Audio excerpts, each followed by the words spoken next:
Picture two guys, Victor and Trevor. Same age, same neighborhood, both turned 40 on the same day. Nothing handed to them, no inheritance, no lucky breaks. By 55, Victor is free.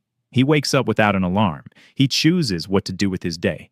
Money works for him while he sleeps. Trevor, still grinding, still checking his balance before every grocery trip, still calculating how many more years he has to work before he can finally breathe. Here's the uncomfortable truth. The gap between Victor and Trevor didn't happen at 55. It happened at 40. Most people think of their 40s as middle age, a checkpoint maybe, a crisis, maybe just more of the same. But financially, your 40s are the most powerful decade of your entire life. And most people, like Trevor, wasted without ever knowing what they had. Here's why this decade is different.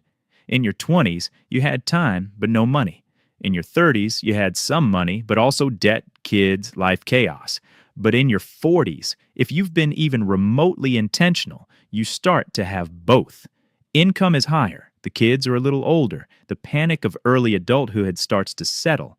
That combination of time plus capital is rare. It only comes once. Compound interest starts doing serious work in your 40s, if you fed it properly. Albert Einstein reportedly called it the eighth wonder of the world. Whether he said that or not, the math backs it up. If you invest $500 a month starting at 40 with an average 8% annual return, by 65, you're sitting on roughly $475,000. Start at 45, that same $500 a month becomes roughly $295,000. Same contribution, same rate, 5 years apart. That's nearly $180,000 lost, not because he made a bad investment, just because the clock moved. Victor understood this at 40. Trevor told himself he'd start next year. So if the 40s are this powerful, why did Trevor arrive there completely unprepared? 2 words: lifestyle inflation. It's the silent thief nobody talks about at dinner parties. Trevor got a raise, he got a nicer car. He got a promotion, he upgraded the house. His income grew, and somehow every single year his bank account stayed roughly the same. And the terrifying part? It felt like progress. He was earning more, living better, but underneath the surface, his net worth was barely moving. There's a psychological term for this: hedonic adaptation. The more you have, the more normal it feels, and the more you need to feel the same satisfaction. Trevor wasn't getting richer, he was running faster just to stay in the same place.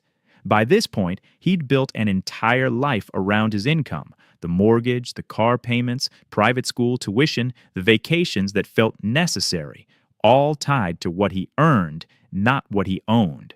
So when someone asked Trevor, "What if you stopped working tomorrow?" the honest answer was terrifying, because without that paycheck, everything collapses. That's not freedom. That's a gilded cage.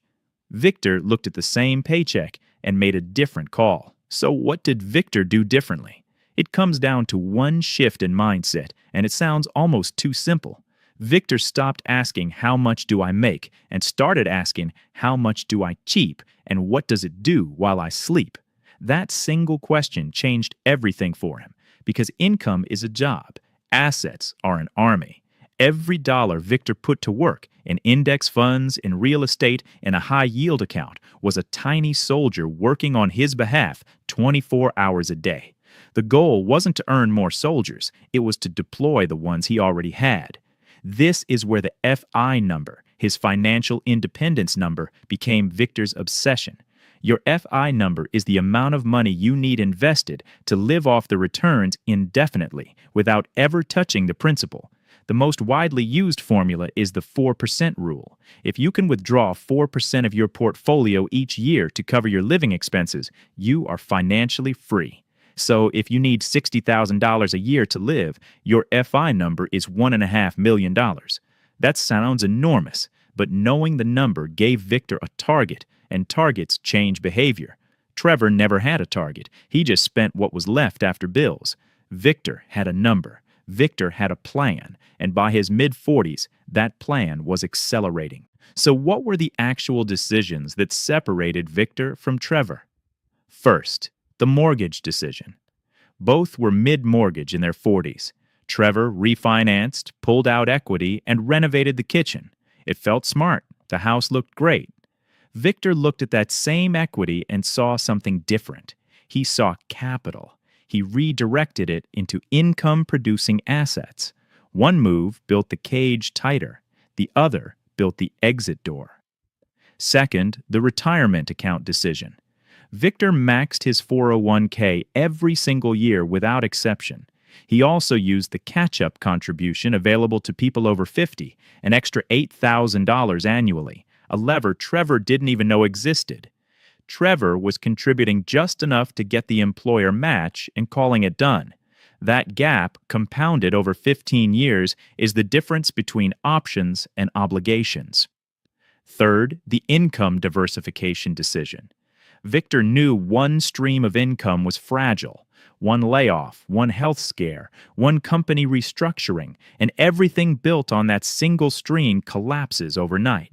So while his career was still strong, he built a second. Dividend-paying index funds, then a small rental property. Nothing flashy, just consistent. Trevor told himself he'd diversify eventually. Eventually never came.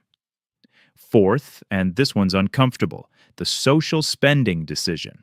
Victor and Trevor ran in the same circles, same friends, same invitations, same pressure to keep up. Victor said no, quietly, without drama, more often than anyone realized. He skipped the destination birthday trip. He drove the car an extra 3 years. He didn't announce it. He didn't post about it. He just made the call over and over again. Trevor said yes every time because nobody posts their brokerage balance on Instagram. They post the trip to Cancun. And here's the part that stings the most about Trevor's story. He wasn't irresponsible. He wasn't reckless. He worked hard, paid his bills, and by every outside measure looked like he was doing well. But looking like you're doing well and actually building wealth are two completely different things. And Trevor never stopped to ask which one he was actually doing. Victor asked that question every year, and the answers changed his life. Victor wasn't choosing between fun and misery. He was choosing between fun now and freedom later. Trevor chose now every time, and at 55, he's still choosing now because he has no other option. Here's what I want you to take away from this. Victor and Trevor weren't separated by luck, not by talent, salary, or the neighborhood they grew up in. They were separated by decisions made quietly, consistently, across a single decade. Victor didn't have a magic moment. He had 1,000 small moments where he chose the asset over the expense, the plan over the impulse, the future version of himself over the present one. And here's the part that matters most. You're not listening to this by accident. The fact that you're here, asking these questions, thinking about this, that's already more than most people do. That's already a decision in the right direction. Your 40s are not a warning. They're an invitation. The window is open. The math still works. The compound interest is still waiting, but it will not wait forever. Victor or Trevor? The question isn't which one you've been. It's which one you decide to be starting right now, today. If this episode hit different, if Victor and Trevor made you think about your own 40s in a way you never have before, subscribe to Sketchinance. Every week, we break down the money concepts that actually move the needle in a way that makes them stick. No fluff, no hype, no gatekeeping, just the honest stuff that actually matters.